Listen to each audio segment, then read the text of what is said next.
Hi, I'm back with Scott again for part 3, and we are going to pick up with him returning from the hospital.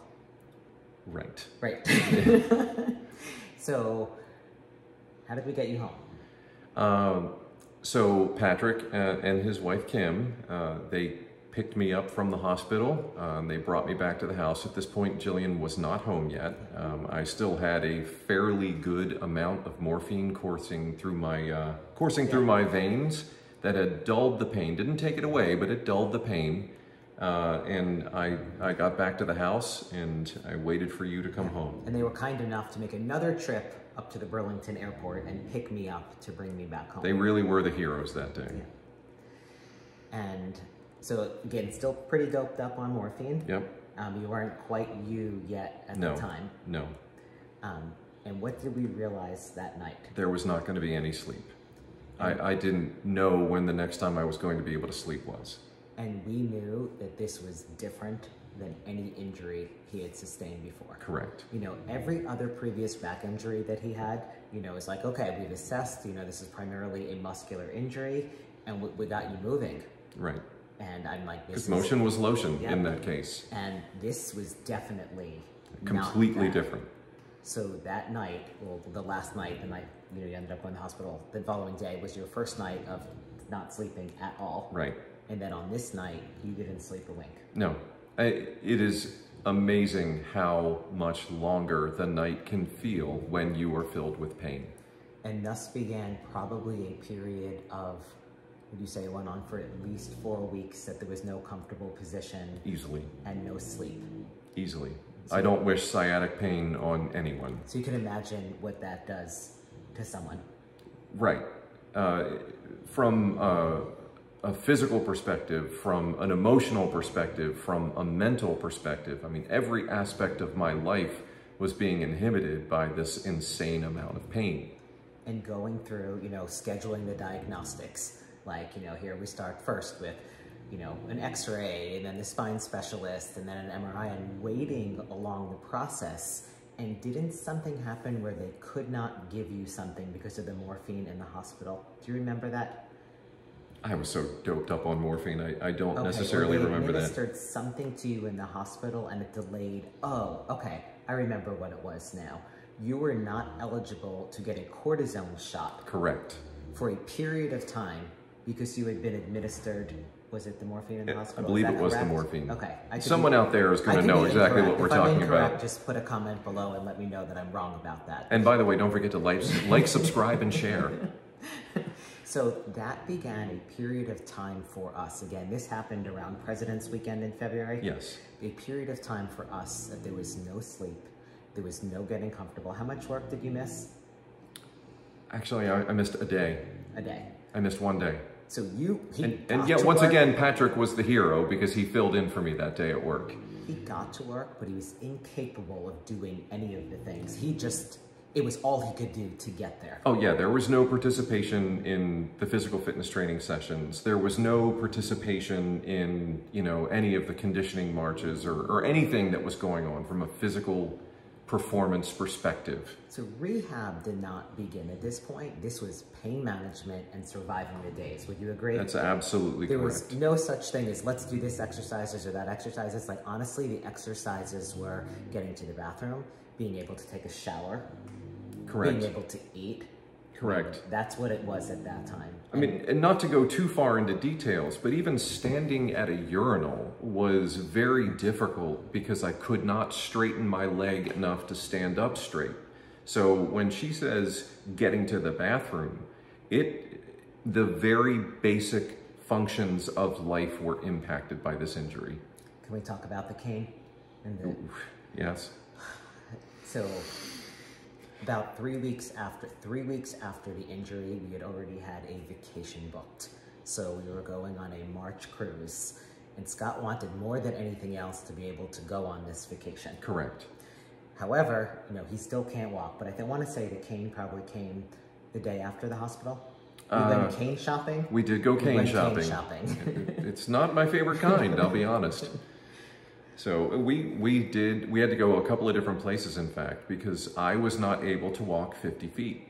I had to stop. I had to either preferably just sit on something, but even then that wasn't comfortable. But it was just to regroup myself to the point where I could get the pain low enough to start over. And I needed assistance. So that's where the cane came in. And again, I'm a retired Marine colonel. At the time I was active duty Marine colonel. And what was it like to have a cane in uniform? What did that feel like you to go into work and, you know, in uniform and need that cane? Well, it was exceptionally humbling because I had been the person that I prided myself on if we are out in physical fitness training, you are going to have to work as hard as you possibly can to beat me.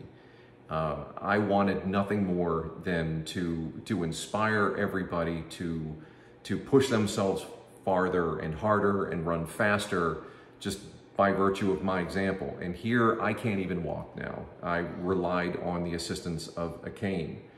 And it was very humbling, and it required me to humble myself to the point where I had to make it okay that I was not physically able to do it. And instead of hiding from it, I had to use something that was a very open and obvious visual cue that I could not do it.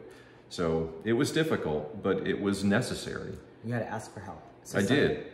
Something very important was coming up at work for him at the time. It was the spring field exercise. Correct. Which is a pivotal part of the spring semester. And especially for our Marine option midshipmen, because these midshipmen are getting ready to go to officer candidate school. And if they don't pass officer candidate school, they don't commission into the Marine Corps. So it's exceptionally important that that is conducted correctly. And some of the responsibilities that you normally would have taken on yourself, you had to pass off to others. And that was very difficult for you. I did, but fortunately I had some very good people, very capable people who took the opportunity and they ran with it. Yeah, there was no hiking and camping on a mountain for a weekend for you at that time. I wasn't even able to sleep in a very comfortable bed, let alone on cold Vermont ground. And this went on for a while, and during this time, we had all of the doctor's appointments. Right.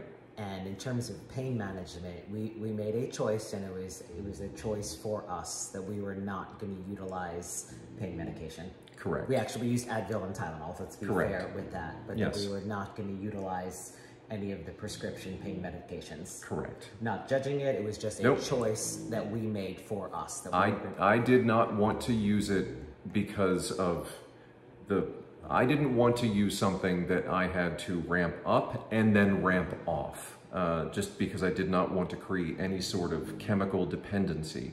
And again, for those who take it, good for you. You make your choice. But for me, it just was something that I did not want to do. And that being in the household that he is in, where I serve also as his nutritionist and his trainer, that he would be in good hands in terms of the best possible nutrition during the injuries. Right.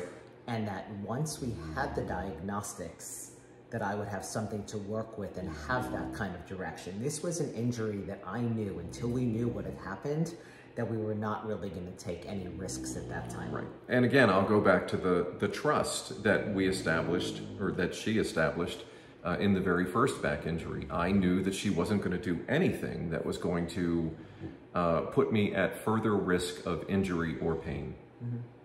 So the one thing we did start for pain management was acupuncture. Yes.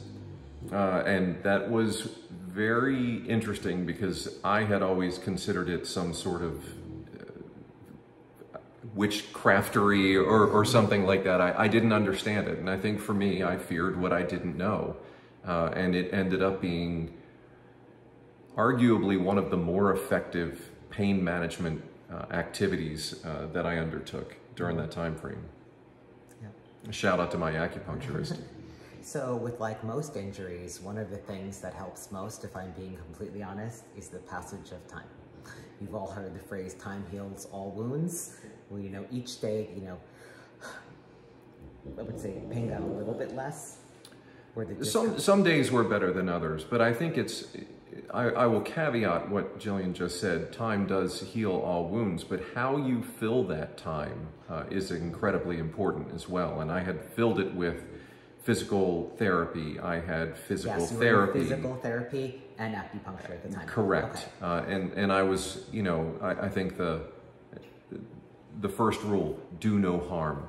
And I think that was sort of the motto that we took going into every daily activity. The other thing we knew is that we couldn't push really anything that hard because he was not able to sleep. So we did start reincorporating some level of exercise. We needed to look at, you know, like with everything, is this worth doing and stuff, and avoiding those setbacks. Right. So we're going to stop here, and in the next piece, we're going to pick up with what were those exercises and what did that rehabilitation process look like. Absolutely. Thank you.